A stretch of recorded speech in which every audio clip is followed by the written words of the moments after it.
This is the Bar Stewards Enquiry. Right? You're talking absolute rubbish. Absolute rubbish. In what way? You were an underachiever in life. I saved your bacon one time. You were gone. You handled that well. I couldn't save you. But you did the right thing. But that's why you don't know anything about racing, John. I didn't say I do. Right? I'm saying that... What have you contributed to racing? You're one of these take-out merchants. Take out all you can. A big warm welcome to the Bar Stewards special. This special is the National Hunt Horses to Follow. And let's hope that we can repeat what we did on the flat. It proved that racing podcasts can do a 5 to follow without ridicule. It's not totally shit. And to prove that we're not totally shit, we've got some cracking judges to join me and John on this show. Of course, it's the fanboys' favourite. It's Cathryn Fry. Hello, Cathryn. Hi, Lee. Yes. And also from the USO podcast, Under Starters Orders podcast. Give it a listen, give it a whirl, because these guys are quite knowledgeable, very knowledgeable, in fact. And Declan Carroll's back for the first time since the Fez preview. Hey. Hello, Declan. All right, guys. How you getting on? Cheers for that, Luke. Yeah, no worries. We're definitely in good form for this. well, yeah, Cathryn and Declan. So hopefully we'll get you the right ones to follow over the sticks. I've certainly some interesting ones. I know Cathryn has and Dec has. John hasn't. feel a bit marginalised already. Feel like Liz Truss with the cabinet turning. So on we go. We're going to start off by giving you each going round 5 to follow, and then at the end of the show we'll discuss some anti-post events or things in the future that might be of benefit. Okay, Cathryn Fry. Everyone's describing your voice as sexy on YouTube and Twitter. Nah, they're having a laugh, I think. They're all nuts, aren't they? Yeah, I think they're taking the rip, to be honest. That's why I put up that Fat Harry White thing, you know? Do you remember Fat Harry White? It was brilliant, wasn't it? Yeah, different class. Yeah, when I was, the days of being a student, and we'd tune in and listen to Fat Harry White. But, you want me to go first, do you? Please, I would like don't have to be, I suppose we'll go 5, 4, 3, 2, 1, but it don't have to be like you can be in any order, whatever. But... Yeah, there's no sort of, I've not ranked them sort of in ability order or anything. These are just 5 horses that I have the old nag me and ones that I've picked out. So I've put in the mare of Joseph O'Brien's Bella Scintilla. I thought she ran an absolute cracker on which was her second start when she was third to Pied Piper at Cheltenham a couple of weeks ago. She was just a winner of a mare's maiden prior to that. I think sort of for a second run to run within sort of less than 3 lengths to Pied Piper, I think that's pretty noteworthy. I know that she had obviously all the allowances, but I think she's one to keep an eye on going forward. Definitely, in the best mares races, and you take a look at her in open company as well, I think she'll go up to 2 mile 4. So yeah, Bella Scintilla of Joseph O'Brien. Good stuff. So how far do you think she can go then? Right to the top? Or... I mean, as I say, I don't really like talking about the Cheltenham Festival at this stage of the season, even though it's possible not to. But yeah, I would imagine you could see her running in sort of like the mares finals, the big mare races in the spring. I'm trying to avoid saying the festival. Yeah, I know what you mean. She looked really good. She travelled, and as they came down to the last, I thought, bloody hell, is she going to beat these two? She was travelling that well, and I think she took a few breaths, and then she actually started to stay on again, and she ran through the line pretty strongly. And I thought, well, yeah, if you sort of look at the breeding, there's enough in there to go up to 2 mile 4, and I think she'll stay that way. But yeah, I think she's a decent mare. Good stuff. No, like it to start the pod. Declan, coming to you for your first. Yeah, geez, I'm hoping some of these are just still alive. My first, Highland Charge, trained by Noel Meade. He's a 7-year-old. He's one of these typical big backward Jigginstown horses, but they didn't do an awful lot with him, so I think he might be all right. I assume he's going chasing.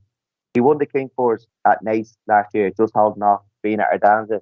Now, I know that form doesn't look great now, but Fianna Ardanza was second to John Bond or entry then. He did chase home to Gerhard at Leopardstown last year too, and he's got to like a good bit of cut in the ground.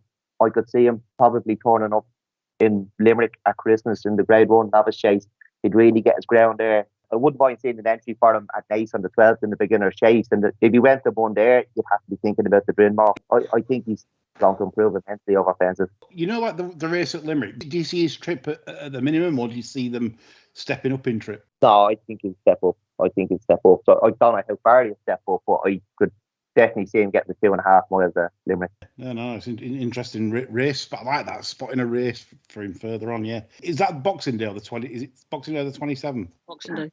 Yeah, Boxing Day. Right. Stephen's Day, yeah.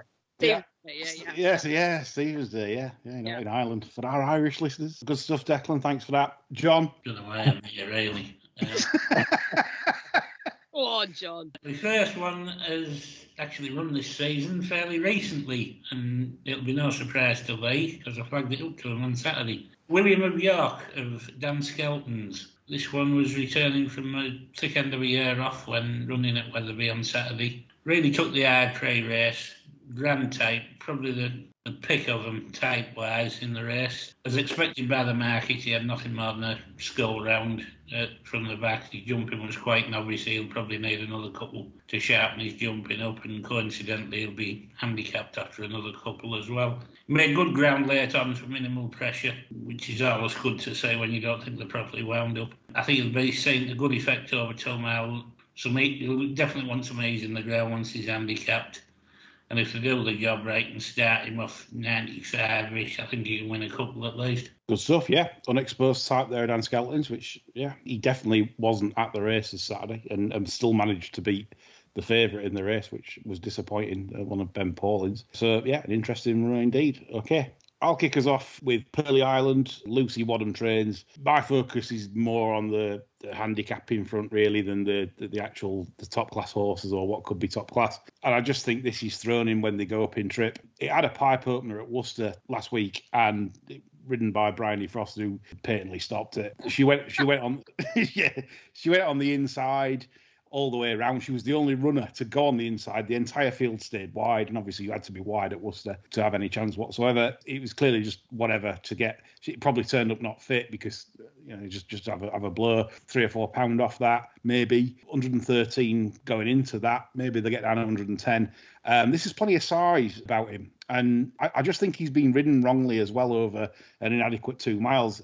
When he gets 2.5, 2 3/4, maybe a fence, I think he's definitely 125 territory, maybe even 130. There's plenty going forwards for this to win a couple, maybe 3 races this season. So I think they can go to war with that one. It's quite a nice type. So Pearly Island for me, trained by Lucy Wadham. John, I'll swing it back round to you for your number 4. Oh, good. I'm glad to be back in action so quickly. This one is a horse called S Perfecto, trained by Alan King. This one cost 170 grand after showing winning form in points. He caught the eye more than once over hurdles.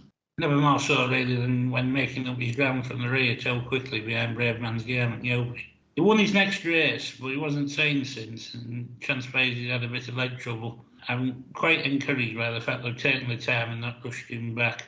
And I would expect this one to make a bit of a splash in graded novice chases in the second half of the season. Yeah, some decent forms to his name. Racing purse ratings around mid 130s, 134 official rating. You see him putting him over fences this season then? I do, and I think he can do quite a bit better than that.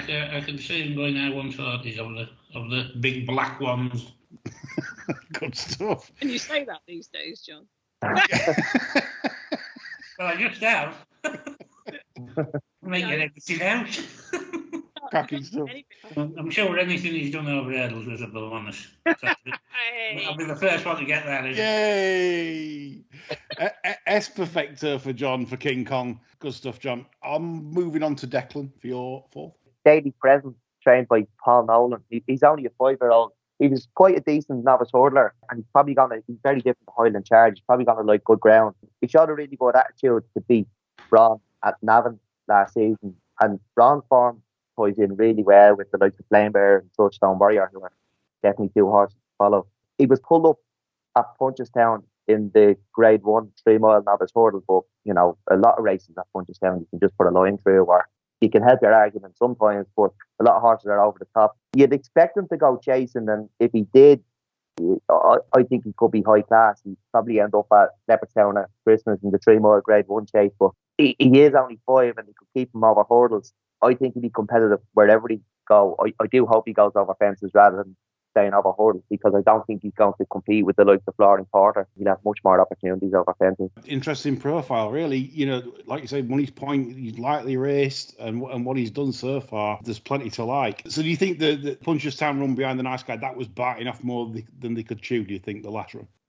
Look, Paul Nichols said Brave Man's Game is over the top of Aintree, and he didn't even run at Cheltenham. So he's travelling and not running. No, top after turning up. He walked around the paddock and he was bollocks after. So I don't know. Punchestown's late in the season. It's almost May, so I'd be always prepared to put a line through a run at Punchestown. No, good point. So Daily Present, he's Declan's choice. Thinks he'll have a big season coming up. Okay, I'll give my fourth. That will be Kilteely Briggs, Jamie Snowden's horse. The reason I've put him in is for two reasons. He runs on Saturday, I believe, in the Sefton. I think he's tailor-made for that sort of test. And I think that's what they need to concentrate on, the Ferns, the Sefton, and the one at the national meeting in the spring. I think this horse has got a lot of mileage from the mark, because a couple of paddock judges, Norman Adams being one of them, said he was fat as butter at Market Race, and he did. You know, I got told from somebody else that it was just having a run, really. So I think they were surprised that he managed to win. Obviously, Jamie's horses are in really good nick early season anyway. So I just think 14-1 I've seen for the Sefton on Saturday, and I think that is big. This horse jumps for fun, bowls along. I think, like I said, for the national course, I think he's tailor-made. So I'm quite excited to see him this Saturday, and that's why I've put him in my 5, because I genuinely believe that he won't just improve over the Ferns. I think he'll win other races, whatever they aim him at, really. So maybe even the Racing Post Chase, perhaps, something like that. He can just get out there, bowl along. I think something like that in February would be quite good for him. So Kilteely Briggs, one for me over fences this year. Filled his frame out. Is that another jumping cliche, Catherine? Yeah. Summer on his back. On his back, yeah. Yeah, that's what they tell all earners anyway, to pay another 1,500 quid a month. Right, Catherine, I'm coming to you for your fourth. Not really a stranger to the public. There we go, another cliche. But I've put this horse in just purely because I think it's a race that I really want him to run in. And if he doesn't run in that, then there are other targets. But Cocoa Beach for the BFG. Sorry, we're not allowed to say that. I've had my eye on him for the Topham. The way he jumped the national fences in the national was, your eye was drawn to him. He was absolutely loving them. I think his stamina just ran. I think he was 8th overall. His stamina just ran out, but he was absolutely foot perfect, superb over them. I thought, blimey, there's a Topham winner. He'll want a bit of cut in the ground. If he doesn't go back to Aintree for, a race over the national fences other than the Grand National, then I would imagine that 2 mile 5 furlong handicap with a decent claimer on soft ground, one of the big Irish festivals. He ran in the Munster National the other day. Again, I think he just ran well enough. Stamina just went in the end. He has obviously won over 3 miles, but I think probably sort of 2 mile 5, 2 mile 6 is really his trip. Soft ground, decent claimer, and if he comes over to Aintree in April, then back him. Right, did he run a big race, I think, last year, didn't he, at Gowran Park? I was spending the winnings turning in. I'm thinking this is one. Yeah. Well, he won the Tayesti, didn't he? Did he? What, not the year before? Year before, yeah, he won it. Yeah, he turns up in those sort of races, doesn't he? But it's just my eye was just so taken to him, like over the national fences, and he was absolutely loving it. You could just see it. Just the shape he made over them was brilliant. I love it when you get a horse that really takes them like that, and his jumping is not unlike Mac Totty. That sort of horse that really loves that trip over there, and it's just it was brilliant to see. And I just thought, wow, okay, I hope you come over to the Topham. He's off a decent mark if he can just improve his finishing effort. He's off 150, but I think if he stays in Ireland, then I think he had a claimer on him the last time he ran in the Munster National, and just I think a decent claimer if he's going to stay at home. But fingers crossed they bring him back to Aintree. No, I'll take your point on his jump. He's quite exuberant off the front. The big grey shithouse, Cocoa Beach. Yeah. For Catherine. Everyone loves a big grey shithouse. I love a big grey shithouse. Yes. Absolutely. No, good stuff. I mean, he owes me a lot of money from last season. I kept backing him because I felt he was ready to run a big race all season. And then he just, I don't know, the Thyestes, I'd spent it. last season. When he's turning in and he's still bounding away, I'm thinking, go on, Kirk. I think he was like 6-4 turning for home in running. And I'm thinking, we've done it. And he just kind of just didn't see it out. I don't know. Maybe it just wasn't his year. So I take your points there, Cathryn. Brilliant. Cocoa Beach finishes the next round. I'll kick us off with the third best. This will be a horse that it's a bit boring, really, because it won other day, but that's not my fault. Picard, trained by Dan Skelton. They've left it on the mark, which is 125. It won at Chepstow. And I felt that was a really big run because, as we know, Chepstow, it pays to be on the front end. Not easy to sort of like drop a horse out. And they've obviously been teaching this horse to settle, do whatever, brought it on slowly. I think this horse is going to win races off a lot higher mark than that. I would say 138 to 145, that sort of range, as he progresses with experience. Last season, I thought was eye-catching. Fell at Cheltenham. He was in contention at the time. The racing publications said he wouldn't have won. Well, I don't think he'd have been far away, but that's what they said. And he ran in the Victor Ladorum at Haydock. It was an absolute float-up. They dropped him out last, never in it, and just past beaten horse as if to say that was a confidence booster. I think 125 is light. I think there is more to come. And I think something like the Greatwood, although we know there's possibly other prospects for that as well. But I think that's a race they might look at for Picard if they can get in off 125. It depends. Some years it's different. You have to be a lot higher than that. Other years you can get in a race like that off 125. Depends basically what the Irish target it or whether they do or what they bring over. But he's an interesting horse anyway, and he will win a nice handicap hurdle this year. I'm certain of it. So that's Picard for me. Declan, coming to you. Aaron's Day, trained by Oliver McKiernan, under Oliver McKiernan's name, and God knows who's training Oliver's horses at the moment. He's an 8-year-old. He won a handicap off 116 in February 2020, just before the pandemic. If you remember, he was the horse who was left at the start in Nice, and he almost ran down Capilano Bridge to win the race. That was off 125. He went up another £4 for that. He's been running with credit since without going too close, slowly coming down the handicap. And his best run since was probably the fourth to Life in the Park at the Punchestown Festival. He made his chase debut earlier this year. He was fourth at Am I Right? And that's the race worth following because She Keeps Secret, who was second, has won since, and Barnett Cully was third, and he's won since too. He was third to Impervious yesterday at Westford, and I just think he jumps really, really well, doing the right things to get a nice mark. And if he can get anything around that 116, he's definitely going to win a handicap chase, probably on his first stride. He might go in something up at Christmas, and he's obviously going to get more opportunities over fences than he would over hurdles. I think he's going to win a big part. I didn't catch the name. What was the name of it? Oh, sorry, it was Aaron's Day. Aaron's Day, yeah, got it now. There is possibly more to come from the mark. There was some good efforts last season. The Punchestown handicap hurdle when he was fourth to life. So where are you seeing him this season? What sort of mark do you think he can get to? Another road to get a mark over fences, but if he can get anything around that 116 that he won a hurdle race off, or even like he would have won that race off 125 at Nice. Anywhere in between there over fences, like he's probably going to be a better chaser than he was a hurdler. So he'll have plenty of room. Anywhere in between 160 and 125, I think he'd be absolutely laughing. Oh, fantastic. Yeah, very shrewd team is McKiernan. Yeah, and could be an interesting chaser. Good stuff, Declan. Love the Irish scene from yourself. John, coming to you. You remember the first half hour of Forrest Gump?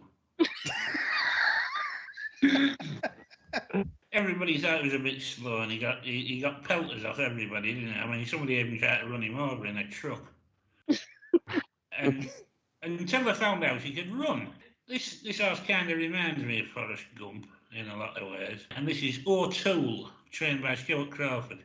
Ooh. From what I can gather, they had a bit of an opinion of this early on, and I think they kind of lost their way with him a little bit before the end of last season. They missed festivals on purpose, in their words, to look after him. And then they messed him about in some funny races around funny tracks, really, with some funny riders, including a member of the Crawford's family on at one occasion, I think. As a result, I think they have a very well handicapped horse to start the season with. He was ridiculously immature in his manner of racing last year. Here we go. With a nice summer under his belt.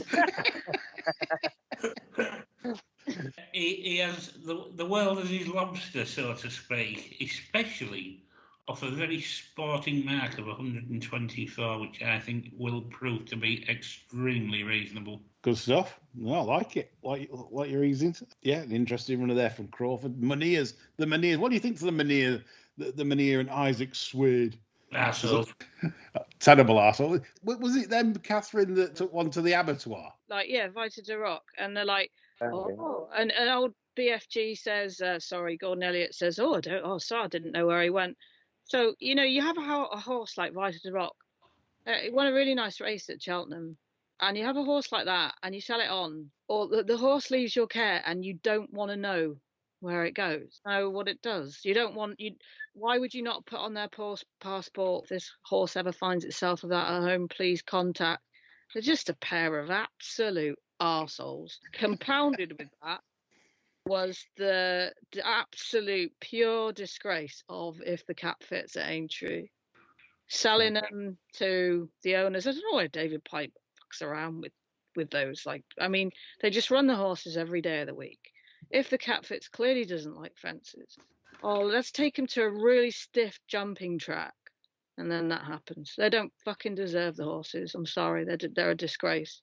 Thanks a lot, Cathryn. Nobody wants my horse to win. That panorama made me absolutely seethe, and I can't think about it. It's just a disgrace. I might as well have took one of Gosden's up for popularity. Here I am putting up one of the BFGs, but no, don't get me started on those two. One for a sermon, perhaps. Anyway, Cathryn, coming to you for number 3. Okay, so this is a horse that runs on Thursday. The horse is rated 127. It's called Risk and Roll. Runs on Thursday in the Potemps qualifier at Newbury. The trainer thinks he's fit and ready to do his job. He's an out-and-out stayer. The plan is to get him qualified by hopefully winning. And then obviously then he's going to need to be able to go up the weights if he wants to go to the F word in March. Tabitha Worsley rides him. She gets on really well with him. She absolutely loves him. She goes and schools him at home. She was travelling brilliant on him at Cheltenham in April. And the trainer said to her, whatever you do, don't track the favourite because I think he's going to blow out. So she wasn't. He was like, he's travelling down the hill so well. And then the favourite fell right in front of them. And she got off him and she said, we went from going 40 miles an hour to absolutely nothing. But he still stayed on to finish third. And there is juice in that mark at 127. Lovely trainer, lovely owner, nice people who wouldn't ever think of sending a horse to an abattoir. They deserve every success. And I really hope that this does the business for them. Tabitha Worsley, Cathryn, is she one of the Hovingham Worsleys by any chance? Who are they? Well, there's the bird with the blonde bob who does the history programmes on BBC Three, and another one of them married the Duke of Kent. Oh, is that, you mean the Duke of Kent, or is that a euphemism? No, the Duke of Kent. I don't know. She's quite strong. Do you remember she dislocated her shoulder when she won what we call the Hunter Chase at the Cheltenham Festival? An interesting and yet little known fact about the Worsley family. Go on, then. One of them is buried in Hovingham Cemetery, right next door to one of my lot. Oh, okay. Believe it or not. So I'm always up for a cheer for the near neighbours, the Worsleys. So are we any wiser than is the Worsleys connected then, John? We don't know, do we? Well, we could because they were all interbreeding back then, weren't they? in and out of each other's shack and whatever. So. That still goes on in the aristocracy. Yeah, I'm no longer part of the aristocracy, so You're not. I'm 7 or 8 times removed, I'm afraid. Cracking stuff. Cathryn, carry us on then. Swing us round. Number 2 on your list. Yeah. Number 2. Okay, well, a horse of Chris Gordon's, a horse called Diamond Egg. Started off in a listed bumper at Cheltenham on New Year's Day. Was not at all busy to finish 5th. That immediately caught the eye. Next time in a bumper, gets beaten 2.5 lengths by Gitchy Gummy, that ridiculously named horse at. Oh yeah, that pissed up. Yeah. Stratford the other day. Yeah. What calls a horse that? It's a terrible name, isn't it? Itchy Gummy. Yeah, it's awful, isn't it? Makes me itch. Makes me itchy. Did you reckon McManus calls them all, or do you reckon he lets some of the family call them? The race with John rang in different colours. He bought it, didn't he? Oh, he did. Oh, sorry, yeah, he did. He bought from King Kong's, yeah. I can't imagine a great man naming one that. Don't fit, does it? Went to a bumper at Huntingdon in May, and won that. Has a bit of stamina and pedigree. Not sure really of what heights he can scale, but it does look a very nice prospect, I think.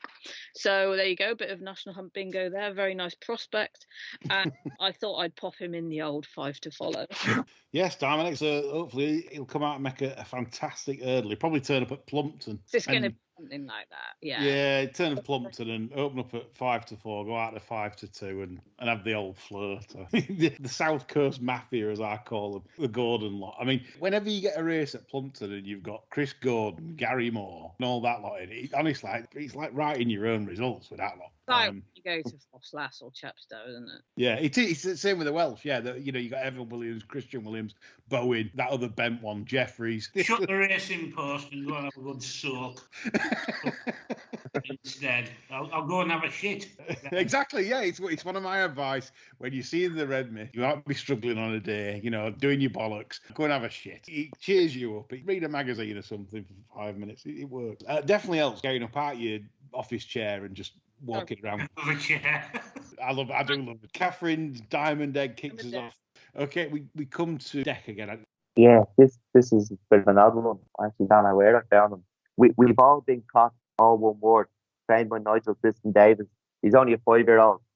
He was a point-to-point winner for Michael Kennedy in December 21. He was quick enough to win a bumper over 2 miles, showing a good attitude. Like, he was a bit green early on, and he battled away to hold on. He beat a horse called Collector's Item, who's since come out and won over Timber at Cheltenham. Over me. He's alive, I think, because he's had some maiden entries. He was entered at Aintree a couple of weeks ago. So I'd be expecting to see him soon. I don't know how good this horse is going to be, but he's a point-to-point winner, and he was quick enough to win a bumper. So I think he'll win races. I don't know who the owners are. They might have owned him when he won a point-to-point, and it's not really a connection. So you might get a price on him. Yes, this is an interesting runner because obviously the second one that he beat in that bumper, I think it's quite highly regarded, isn't it? The one of John Joe's. So that is an interesting shout. Where do you see him at? Do you see him trip-wise, stuff like that? Do you see him as a stayer? Is it speed? What do you think? It's hard to know. Like he kept on really well over 2 miles in the bumper, so you'd expect him to get a trip. And obviously, if he has that speed to win a bumper, and bumpers in Britain, like you're properly racing. So he'd be 2.5 to 3 miles anyway. I'd say.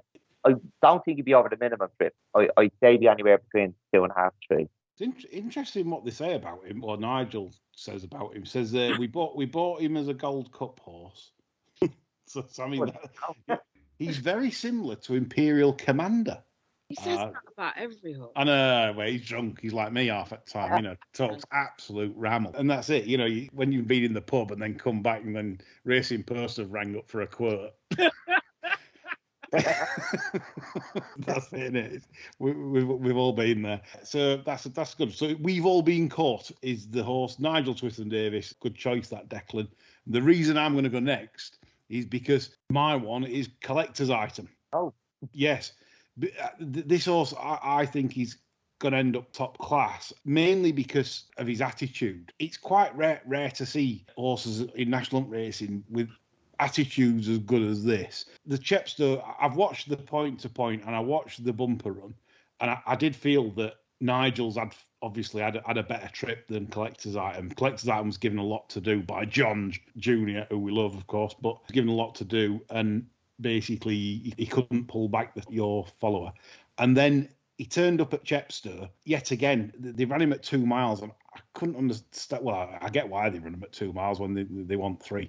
He did amazingly well to beat Hugo's new horse, Paul Nicholls, because that did everything right. It jumped well, it travelled well, it got the right trip, whereas John gave Hugo's a bit of ground, and he still managed to nail it. And it was just the attitude. If you watch it after the last, the head's down, it really wanted it. A couple of cracks from John Joe, and it flew on the running. And I thought to myself, God, That's a good performance. I mean, Hugo's new horse, it's half brother to Black Corton. So, I reckon they'd have thought, they'd have fancied the chances in that. And I don't think, Cathryn, John, I don't think they're that bothered if they win or lose. It's a case of like, well, if we can win, they just tend to ride them a bit chilly, bring them through, and then if they win, they win. If they don't, they don't.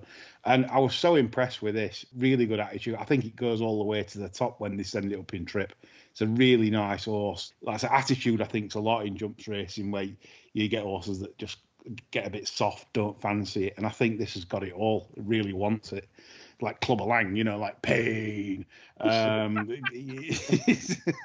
it's good. So collector's item is me. So that's interesting that me and Declan have linked there with two tips really that have met before and both could end up high class. That's probably my best chance of having an high class follower, I think, this season on what I've picked. Okay, John Joe. In recent years, nothing has impressed me as much as the way Fergal O'Brien handles a female.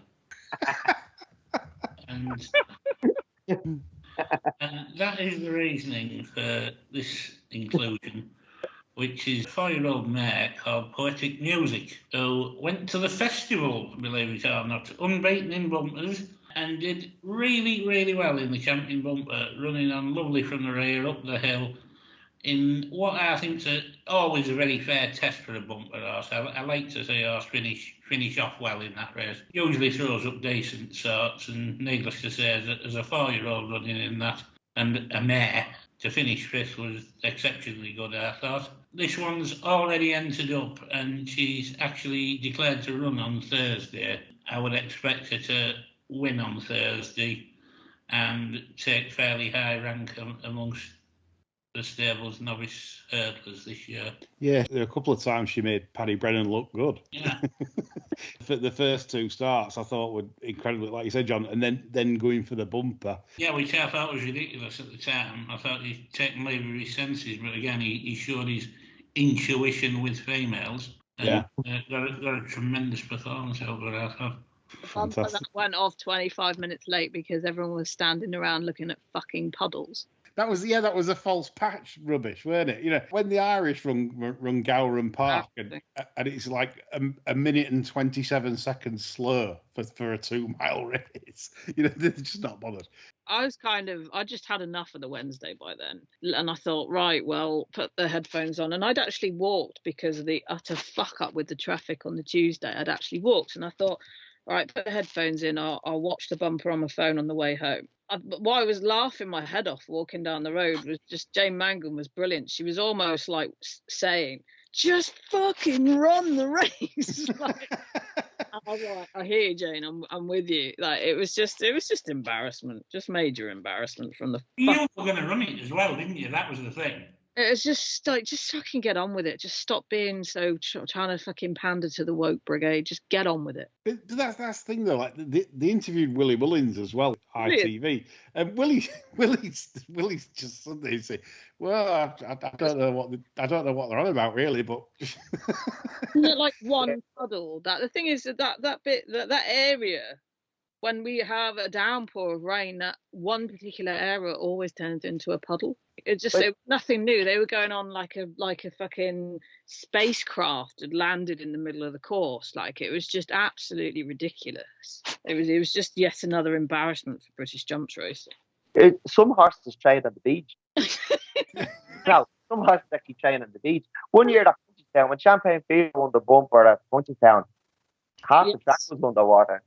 Yeah. And they took the chases off and they put them on the Saturday, but they ran hurdle races and they ran bumper. You read going used to train on the beach, and we talked about cancelling the champion bumper because it was like there was a puddle on the track. One puddle, yeah. A puddle, yeah. Did they end up cordoning it off as well? Yeah, they cordoned some of it off. I managed to walk through town back home. And I'd almost got all the way from my house to my house from walking from the racecourse in pissing rain. And I literally caught the end of the bumper, like walking through the door. And I just thought that is absolutely ridiculous.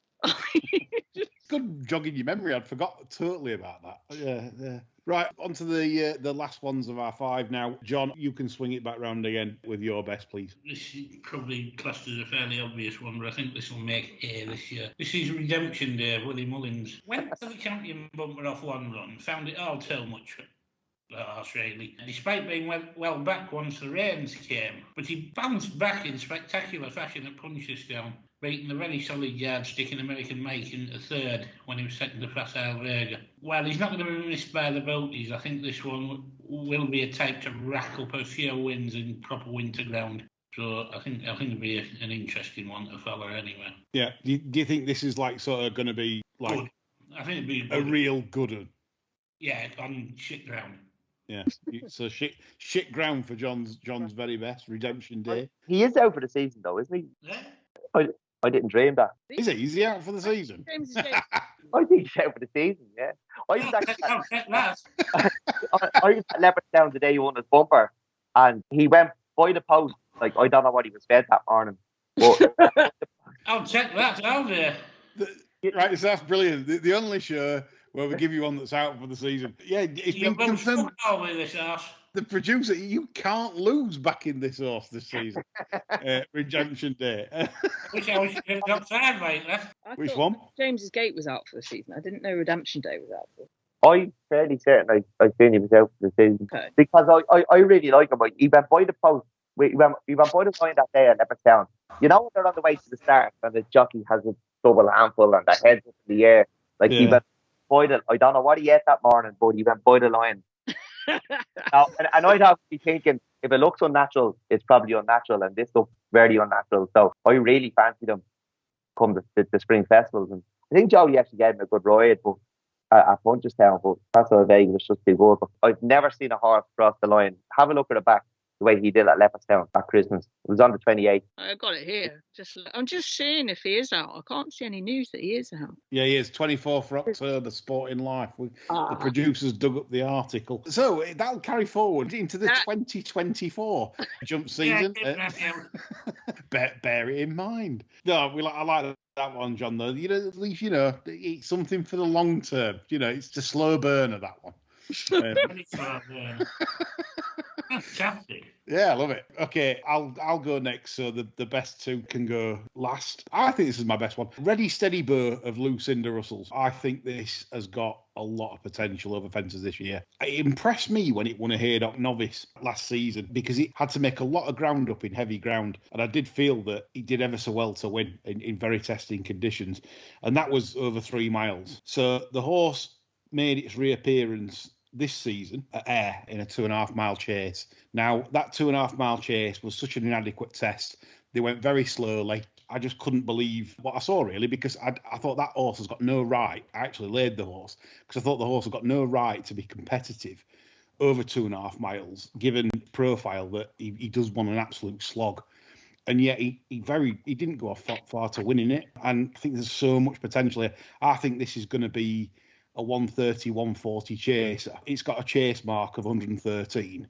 And I think that's ridiculously generous. And I think as soon as they go over a distance of ground, you're going to see a real proper chaser. I mean, it's probably one of those that possibly a future Ida winner in seasons to come. But for this season, 3 mile chasers, deep ground, Ready Steady Burr will absolutely piss up off 113. It'll win 3 or 4 from that mark if it stays injury free, etc. So that's the best I've got.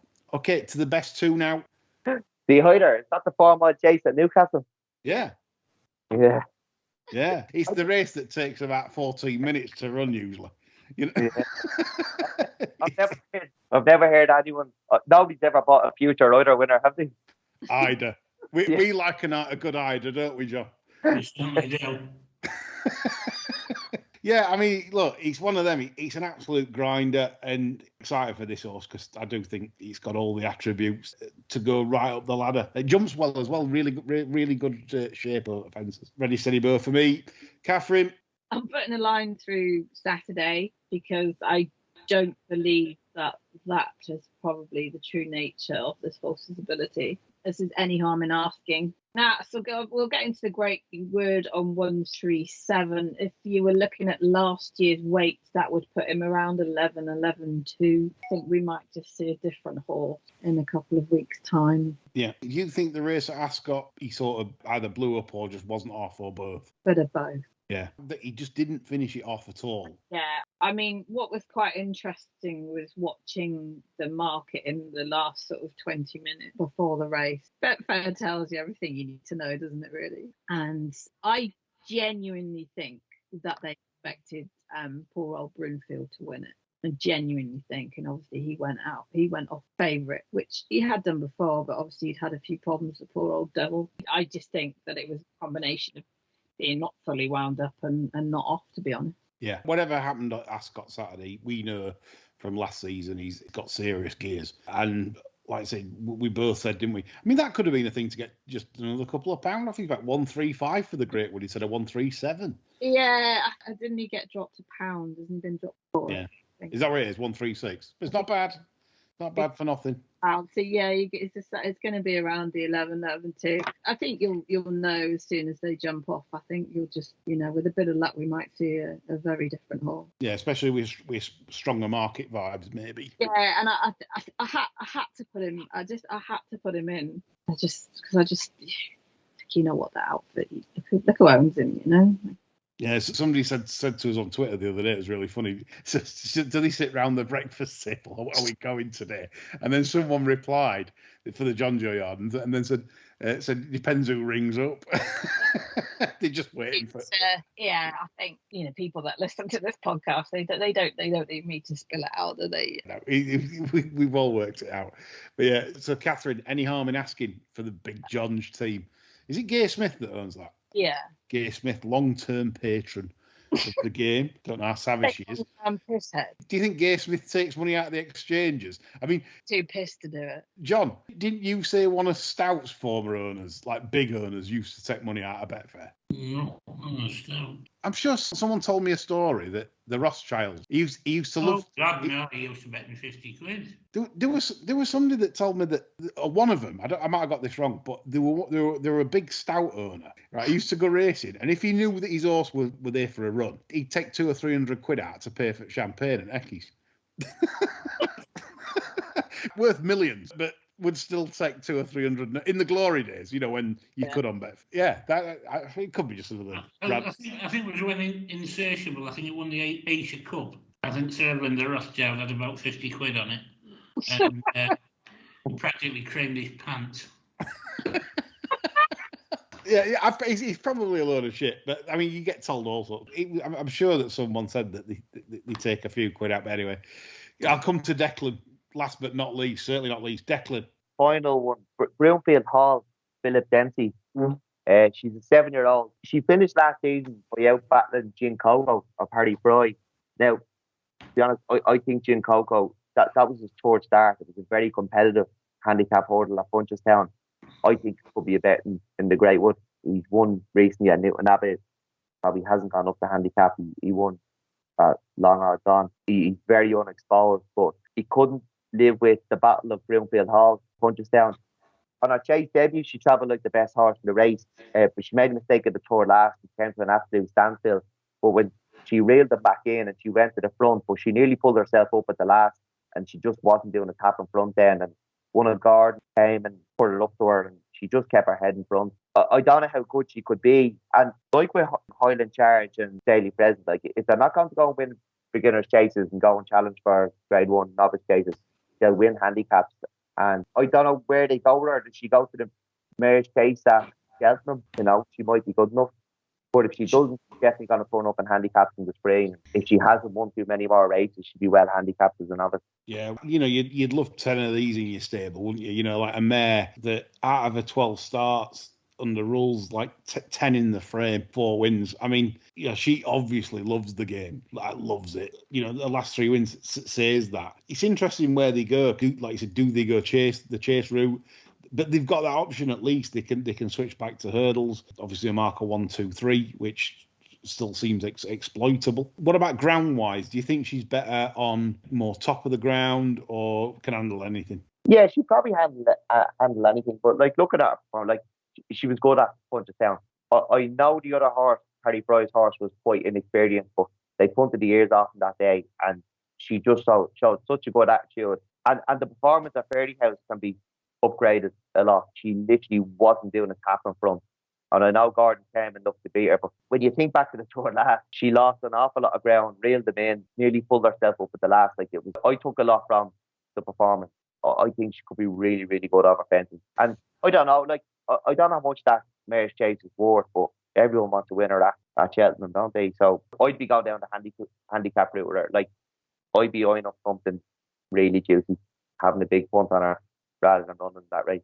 Yeah, no, good follower. This, I think she's really tough, and I think she wants it. And again, these are attributes that I've said many a time about national hunt racing. That it's a tough sport, and you've got to want it. The horse has got to want it, because you can have all the talent in the world, you can work up the gallops like a flying machine, but if it gets there and you don't, in the finish they don't find because they can't be bothered. That's a trait I always look for. So she wants it. So I like that. I like that follow for this year. So that concludes all the best 5 bets from us. I hope you enjoyed that. To finish the show off, any business that potentially going forwards, anti-purse, Cathryn, Deck, John, anything for any future sort of like big races or things that you looked at that you think could be targeted at certain races that you like? The Jocelyn O'Brien horse 12's on Friday if she's going to run. Yeah, I saw that. She's in against Carrickmore Queen, isn't she? Yeah, well, there's actually another one I like in there, Champagne Problem. I've been waiting for the jockey bookings because she's moved from Tom Taft to Willie Mullen. Pat Taft seems to be getting the ride all the time, but she gets some proper pro handling. I think it'd be very difficult to beat. Like if Paul Town has to ride. Are you going up to Down Royal at the weekend? He's booked down up there. Last year because he ran. Jesus, not welcome up there. I've never been to Down Royal. Going back to your question there, I have had a anti-post bet. Someone pointed out to me the other day that Willie Mullins was 14-1 to win the UK Trainers Championship with Bet365, and I hadn't used my Bet365 in a really long time, so I quickly logged in to see if it was true. That was true, so I just deposited some of that. I had a bet on that. So what price was it? 14-1. Interesting. I had a look just now and he's at 8-1, but I just thought 14s was all right, so I had a little bit on that.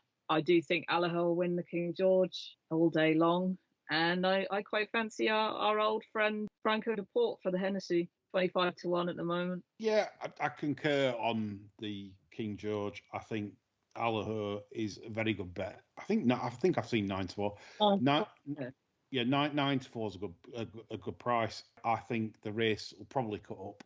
Don't think there'll be a lot of runners. I think on the day, Allaho is possibly going to be round about 11 to 10, maybe even shorter. Brave Man's Game, as I stated on the sermon, I didn't rate that performance really. I know people have said they liked it, but I'd have liked to have seen him, given how much he did right at Wetherby, I'd like to have seen him stretch away on the running. He was empty, basically. So, I mean, you could say, well, he wasn't cherry ripe. I take that on board, but I don't think he's in Allaho's league, not even the slightest. So, yeah. He doesn't have Allaho's carrots either. No.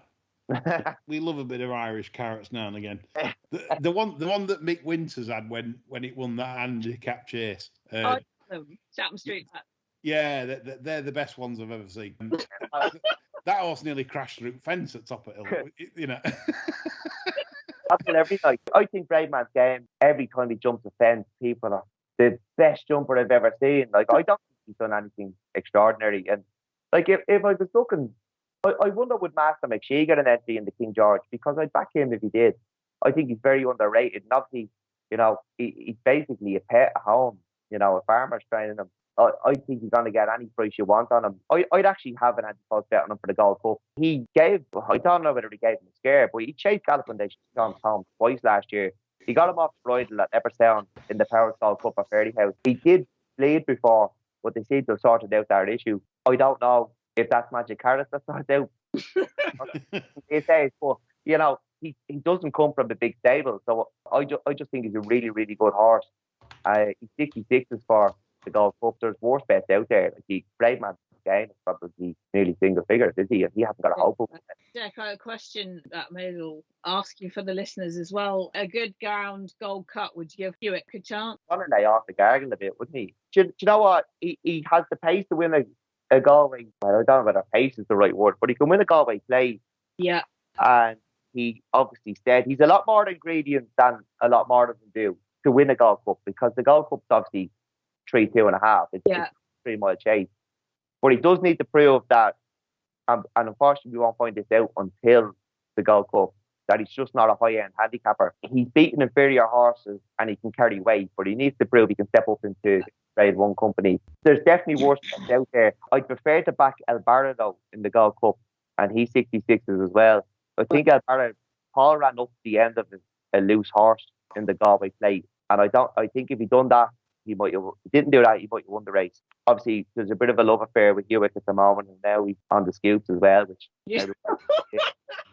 Oh, you can't say that over here, you know. No, yeah, I seen that last night. There was a lot of uproar last night.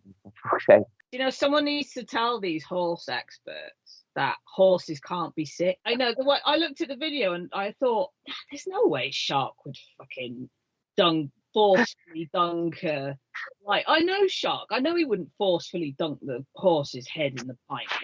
And I looked at it and I thought... I can't believe it was Shark. Fucking horse. He's not like, horses can't spew. No, like, it was just a bit of crack, wasn't it? But to have about 10 of them now. I know, he's not like, they're not in there throwing it down his neck. Like, he licked the cream off it. Like, if you had a real spooky one, imagine, and of course, I have to say it because he's obviously an old favourite of mine, but Willie wouldn't have taken Hurricane Fly in the pub. He'd have kicked the shite out the furniture. Could you imagine? Hewitt, obviously very chill. Yeah, he was so of that last night, going into a pub, there was music on, there was lots of people around. Like, he's obviously quite chill. Now, geez, imagine. You don't know what they're going to be like when they get a drink into them, though. He won the pool competition as well, I heard. They could go in like an old shape, and then once they've had 7 or 8 pints, they might want to kick the shit out of everybody. Yeah, they took red rum into a fucking TV studio. Oh, I can't. But they didn't let him in the green room and get him pissed up. I didn't get the reaction, to be honest. They took an elephant into Blue Peter's tune and it shit all over the floor, didn't they, years ago? I mean, that's what they do. You know, I don't know. I didn't see a problem with it, but anyway, there's some people that just seem to get inflamed by stuff that I don't know. Horses can't be sick. That's why they get colic. Because they can't spew. Exactly. Guinness used to be a regular ingredient in the old bran mashes that they used to give them over Sunday, weren't they?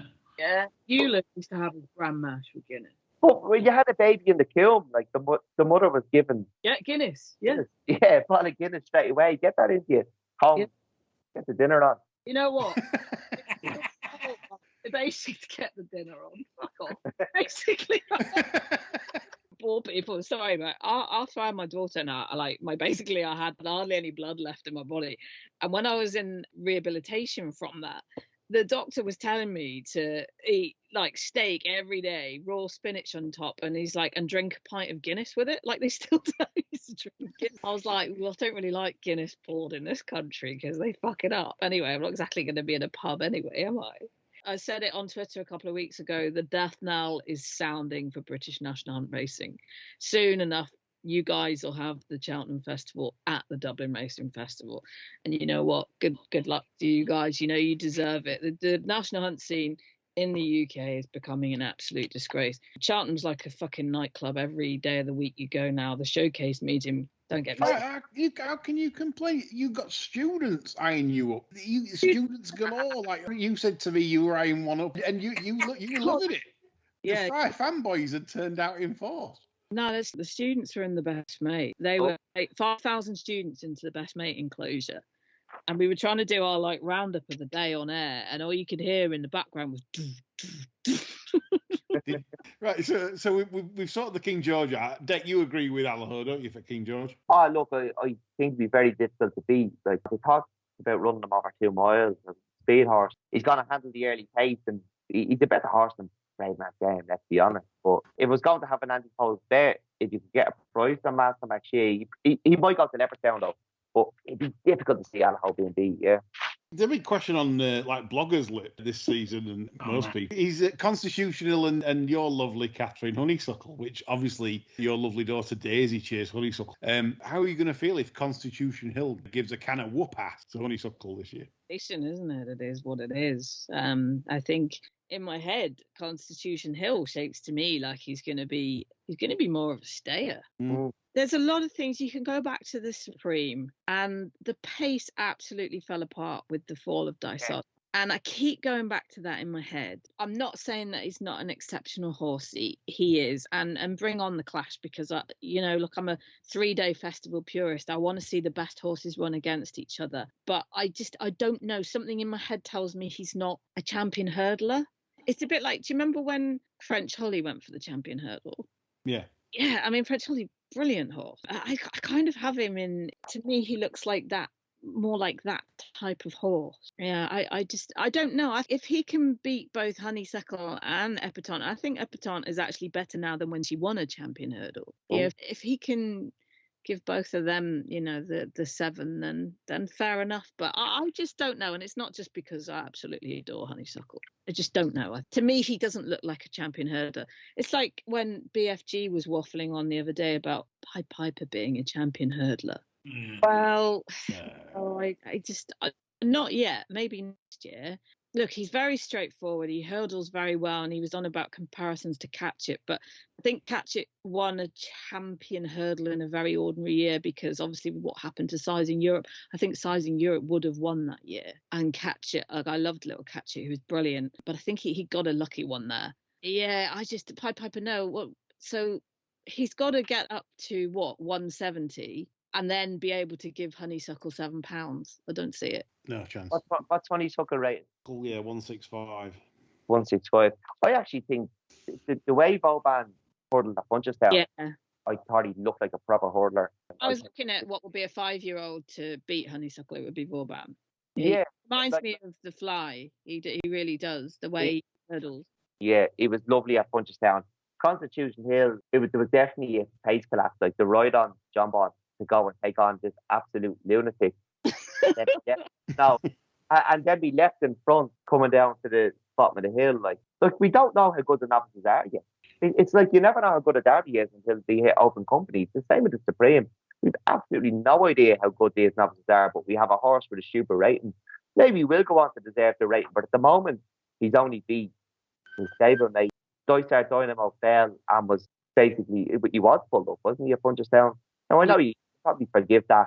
Mighty Potter made an awful mistake, and before he even got racing, it does remain to be seen. I think it's a silly price. I'd be more worried about, if I was in the Honeysuckle camp, I'd be more worried about Vauban, because I'm more worried about Vauban. Yeah, such a slick hurdler at Punchestown. Like, Fedor is a good horse, and he absolutely put him to the sword at Punchestown. Fedor probably won't follow this season over fences, because he's going to get all the allowances. Probably make his debut of the weekend. I think you get a bigger allowance in Britain come March than you will in Ireland, and you could really take advantage of that in an arc. That's interesting. Both of you think that Constitution Hill is not, Vauban is more of a threat to Honeysuckle than Constitution. In terms of a champion hurdler, yeah. I'm not saying that Constitution Hill doesn't look the real deal, but in terms of, I don't know about that Supreme form. I've got a question mark on it, just purely for the fact that the pace just absolutely collapsed with the fall of Dysart Dynamo. Yeah, I fully agree.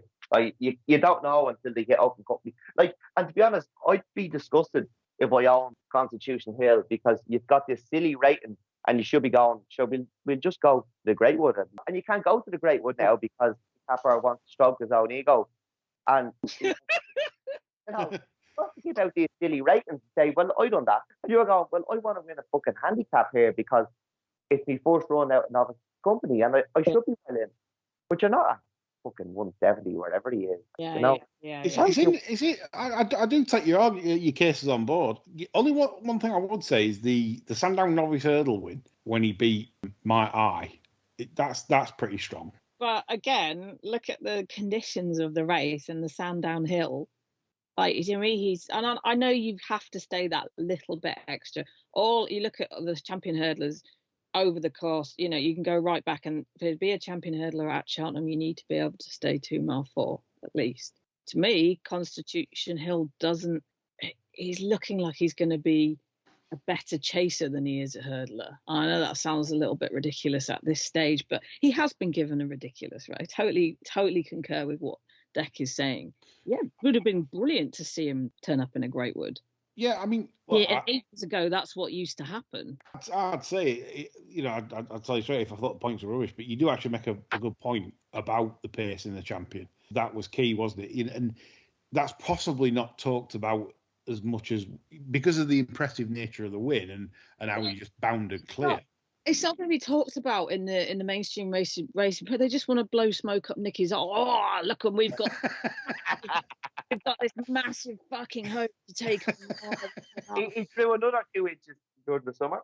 He's going to win the fucking champion hurdle. We got a real machine here to take on the Irish. I feel fucking sorry for the horse. The horse is a machine, but is he a champion hurdle? I don't think so. I like to be proved wrong because it makes me go back and look at things again. But I just, I think John Bond was a better hurdler than Constitution Hill. So why? And this is the thing now. Everything goes through the point-to-point field. Like, I've seen Pormois winning point-to-point. They should never be in a point-to-point field. And Pormois winning point-to-points now. Everything just goes through the point-to-point field to be sold. You're not necessarily a chaser if you win a point-to-point anymore. You know. It's like looking back at last season, I was very critical of John Bond early on, his head carriage and his sweating and his whole attitude. For me, the penny really clicked. Haydock. I thought then, and then also I thought Cheltenham, and then at Aintree we saw the real John Bond. I was very impressed with him at Aintree. Champion hurdler, in my opinion, on Constitution Hill is. I thought he's spot on. He's a lovely hurdler. Tell me the last really, really good hurdler who was a good chaser. Yeah. A champion hurdle horse who made a good chaser. You're probably going back to Long Run. Size in Europe. Size in Europe, yeah, probably actually.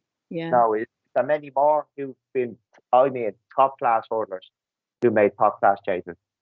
And he's such a good hurdler. I don't know how you don't hurdle fences. You have to jump them like a chaser. Yeah. Constitution Hill looks like a chaser. He looks like a staying chaser. When Nicky's come out and said this, he's already made his excuses. He's already come out and said, oh, he's more the chaser. Like the usual fucking shit you get from him. No, I couldn't run him then because it had a watch in the day. Honestly, I'm intrigued by what you to say. It's kind of opened my eyes up here a bit. I get it. He's not a good horse. He is. Oh no, obviously a good horse. I just think this bollocks about he's gonna fucking win the champion hurdle. He's gonna beat the bollocks. Well, she hasn't got any of it anyway, but gonna beat the bollocks off Honeysuckle.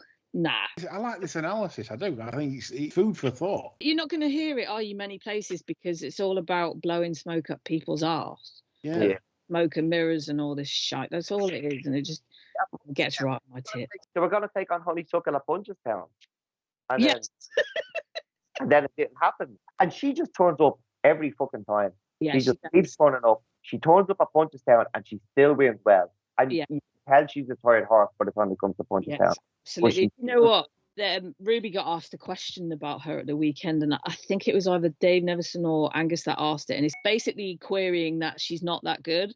And he gave the best fucking answer. He said, you know what? She turns up, she does her job, even on the days when she's not 100% right. She'll still go out and she'll still win and she'll still gallop to the line. And he's right. And then he says, and when she's totally on song, she's sensational. And he's like, that is the sign of a good horse. Because she's unbeaten, we don't actually know how good enough she is because she always does enough. Like, you can talk about track records all you want, but she's never been asked to break a track record because nobody's ever pushed her far enough. If she ran on that Supreme last year, what would she have done? She probably just would have kept in front of Constitution Hill. Yeah. Don't know how good she is. Nothing's beaten her. Yeah.